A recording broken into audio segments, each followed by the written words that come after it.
규제 이런 거 말씀하시기 전에 먹방 컨텐츠는 뭔지 1인 미디어가 뭔지 공부를 좀 하시는 건 어떠세요?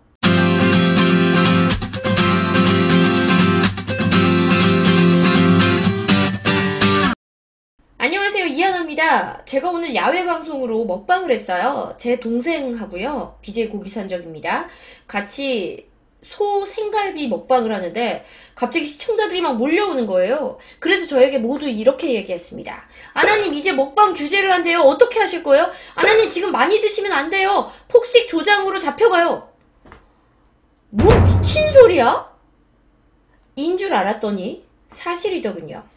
먼저 사실관계부터 정리해드리죠. 보건복지부가 국가비만관리 종합대책을 발표했습니다. 그런데 그 세부 내용 중에 폭식 조장 미디어에 대한 가이드라인과 모니터링 계획을 발표를 했습니다. 그래서 지금 이 난리가 난 겁니다. 오늘 하루 종일 굉장히 뜨거웠죠. 자, 이게 먹방에 대한 규제가 아니냐라는 입장인데요. 자, 일단 보건복지부가요, 7월 24일입니다. 이틀 전이에요. 권덕철 차관의 주재로 국민건강증진 정책심의위원회를 개최를 했어요. 그리고 이 위원회에는 교육부 등 관계부처가 9개 부처 청이 다 모였어요. 그리고 합동으로 뭘 마련했느냐? 국가 비만관리 종합대책을 확정했어요. 말 그대로 국민들이 너무 비만해지니까 여기에 대해서 대책을 만들자는 거예요. 놀랍죠? 자, 보건복지부에 따르면 OECD에서 우리나라 고도 비만 인구가요, 2030년이 되면 현재 2배 수준에 이를 것이라고 전망한 바 있대요. 그러니까 전망이에요. 지금보다 2배 정도 비만 인구가 늘을 것이다. 그리고 비만으로 인한 사회경제적 손실이 2006년에는 4조 8천억 원인데 2015년에는 9조 2천억 원으로 10년 동안 2배가 증가를 한 겁니다. 그러니까 국민들이 비만해질수록 사회적인 비용이, 사회적인 손실이 늘어난다는 얘기예요. 그리고 특히 이 중에서도 남자 아동과 청소년의 비만율이 26%입니다. OECD 평균이 25.6%인데 0.4% 높은 거예요. 누가? 남자 아동과 청소년만. 자, 특히 당뇨병과 고콜레스테롤, 혈증, 고혈압 등 이런 병도 지속적으로 증가하고 있습니다. 그런데 이 통계 자료가 맞긴 맞는데 전 세계적으로 이렇게 되고 있는 추세입니다. 우리와 경제 능력이 비슷한 나라들은 대부분 이런 추세로 가고 있어요. 그리고 한 가지 더, 이 통계에서 빠진 게 있어서 제가 추가를 해드리면, 아까 OECD 평균보다 남자 아동과 청소년의 비만율은 0.4% 높다고 그랬죠. 근데 전체 비만율은 통계에서 쭉 빼놨더라고요. 그래서 가져왔어요. 미국, 멕시코, 영국, 캐나다 다음이 OECD 평균이고요. 우리나라는 전체 비만 평균은 OECD보다 한참 낮습니다. 이걸 왜 지금 말씀드리냐면 뒤에 나옵니다. 이 부분 기억해 주세요. 자, 그래서 이 대책, 국가 비만관리 종합대책으로 어떤 목표를 세웠느냐? 2022년에는 비만율이 41.5%가 될 거라고 추정한대요. 지금의 2배가. 근데 그렇게까지는 안 되고 2016년 수준인 34.8%로 비만율을 유지를 하자. 그러기 위해서 4가지 방안을 마련을 했는데, 첫 번째는 올바른 식습관 형성을 위한 교육을 강화하고 건강한 식품 소비를 유도하자. 두부를 사 먹으라 그런다고 두부를 사 먹을까요? 그 다음, 신체 활동을 활성화하고 건강 친화적인 환경을 조성하자. 뭐 강제로 엘리베이터를 세우지 않는 이상, 네, 아무튼. 그 다음 3번째, 고도 비만자에 대해서 적극적으로 치료를 할 수 있게 하고 비만 관리를 지원하자. 아니, 그럼 살찌지 않은 사람이 낸 세금으로 살찐 사람의 건강 관리를 하게 되겠네요. 자, 4번째, 대국민 인식 개선과 과학적 기반을 구축하자. 요 4가지 방안이에요. 그런데 특히 내년부터 뭘 하느냐면 2019년 내년부터 미디어 관련 규제를 강화한대요. 그 중에서도 술 먹는 거, 음주 행태 개선을 위한 음주 가이드라인. 국가적인 뭔가 주도가 생기는 건가요? 예를 들면 뭐 30대 남성, 소주 2병 이상 금지, 뭐 이런 가이드라인인가요? 그리고 폭식 조작 미디어. 그 미디어에 포함되는 게 뭐냐면 텔레비전과 인터넷 방송입니다. 폭식 조작 미디어와 광고에 대한 가이드라인을 개발하고 모니터링 체계를 구축할 계획이라고 밝힌 거에서 오늘의 이 논란이 나온 겁니다. 자, 계획을 수립한 배경에 대해서는 충분히 설명해 드렸어요. 그런데 이제 논란이 되는 건 뭐냐? 폭식 조작 미디어와 광고에 대한 가이드라인을 개발하고 모니터링 체계를 구축한다는 겁니다.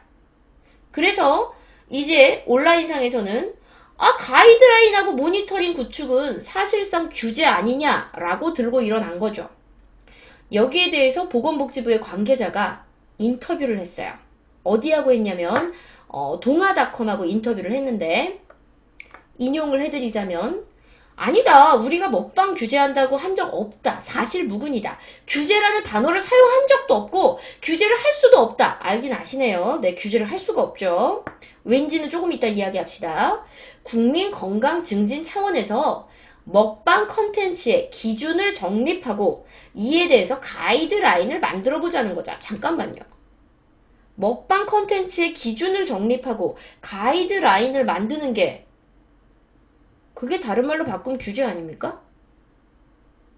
지금 현재 한국의 먹방의 위치가 어느 정도냐면요. K-팝과 더불어서 트렌드가 됐어요. 굉장히 글로벌해졌어요. 지금 유명한 먹방 BJ들, 먹방 크리에이터들은 한글 자막, 영어 자막, 중국어 자막이 같이 나갑니다. 이런 글로벌 방송들을 다 규제하겠다는 건가요? 그리고 제가 아까 비만율에 대한 이야기, 보건복지부, 당신들이 들이댄 통계는 뭐냐? 남자, 아동과 청소년의 비만율이 OECD 평균보다 0.4% 높다는 걸 지금 근거로 들이대셨죠? 그래서 그들의 비만율이 높은 이유가 지금 미디어라고 하셨는데, 여러분, 먹방의 주 시청자가 남자, 아동과 청소년 뿐입니까? 아니, 먹방 때문에 국민들이 살이 찌면 왜 다른 연령층은 살이 안 찐 거죠? OECD 평균보다 한참 밑도는 비만율을 가지고 있는 이유는 왜죠? 그리고 아까부터 먹방 컨텐츠의 기준을 정립한다고 하셨는데 그럼 한번 여쭤볼게요. 백종원의 골목식당은 먹방인가요? 아닌가요? 먹는 장면이 들어가면 그 미디어는 먹방인가요? 드라마 김삼순, 내 이름은 김삼순. 거기 드라마에서 여주인공이 스트레스를 받으면 막 먹습니다. 폭풍 흡입을 해요. 폭식 조장입니까? 그러면 그 먹는 장면에 모자이크 처리를 해야 되는 건가요? 대체 어떻게 가이드라인을 세울 수 있을까요? 뭐가 먹방입니까? 뭐가 폭식입니까? 올해 1월부터 한국 표준 직업 분류에 크리에이터가 포함이 됐습니다. 다시 말하면 크리에이터라는 직업이 직업으로 정식으로 인정을 받은 겁니다. 세금도 내고 고용 창출도 하는 하나의 직업이에요. 그리고 글로벌화된 꽤 경쟁력 있는 직업이기도 합니다. 그런데 수익을 만들어내는 유망 직종에 대해서 계속해서 별풍선 제한, 먹방 제한, 제재는 계속해서 들어오고 있어요. 지능정책 내놓은 건 뭐가 있죠?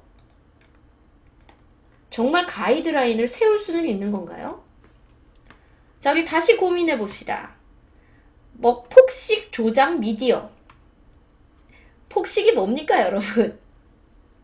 저는 제가 이런 이야기를 하는 이 현실이 너무나도 재밌어서 자꾸 웃음이 터져 나오는 걸 참을 수가 없습니다. 폭식이 뭘까요? 저는 키 160.1입니다. 160이죠. 몸무게 49kg예요. 제 동생은 키 186에 몸무게 130kg입니다. 제가 햄버거를 5개를 먹는 건 폭식인가요? 그러면 몸무게 130kg인 제 남동생이 햄버거 5개를 먹는 건 폭식일까요? 폭식이라는 지극히 추상적인 개념에 가이드라인을 만들겠다는 그 생각을 한 그 누구 머리에서 나온 개념인진 모르지만 정말 놀랍습니다. 자, 보건복지부 관계자가 동아닷컴과 인터뷰한 내용 하나 더 전해드리죠. 어린이들이 시청할 수 있는 시간에는 과도한 먹방 광고나 컨텐츠를 좀 줄일 수도 있지 않나. 한 번쯤 고민하고 노력해보자는 취지에서 말한 거지, 규제는 절대 아니다라고 했습니다. 어린이들이 시청할 수 있는 시간. 그렇다면 대체 아까 OECD 평균보다 비만율이 0.4% 높다는 남자 아동과 청소년들이 주로 시청하는 시간대는 언제입니까? 특히 1인 미디어, 유튜브, 아프리카 TV 이거 클릭하는 시간이 시청하는 시간이에요. 그들이 주 시청 시간대가 있다고 생각하는 것 자체가 1인 미디어에 대한, 요즘의 미디어에 대한 이해가 부족한 거 아닙니까? 옛날에는 아이들이, 청소년이 시청하는 시간대가 정해져 있었어요. 일요일 아침 열려라 동화나라인가? 그거 하는 시간. 유치원 가기 전 아침 시간. 학교 끝나고 와서 만화 동산할 때 그 시간. 그런데 지금 2018년입니다. 스마트폰을 들고 다니는 시대입니다. 클릭만 하면 유튜브에서 먹방이 열리는 시대입니다. 그들이 주 시청 시간대가 있다고 생각하는 것 자체가 미디어에 대한 이해가 부족한 거 아닙니까? 소신 발언할게요. 아, 이런 얘기 해도 되나?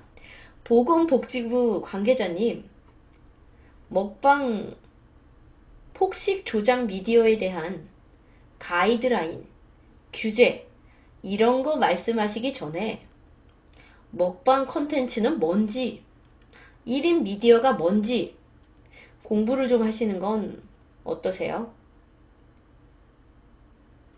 네, 지금까지 새벽 2시에 먹방 컨텐츠 진행하고 있는 이하나였습니다. 야심한 시각에 폭식을 하면 폭식 조작 미디어라고 하더라고요. 저 규제 1순위입니까?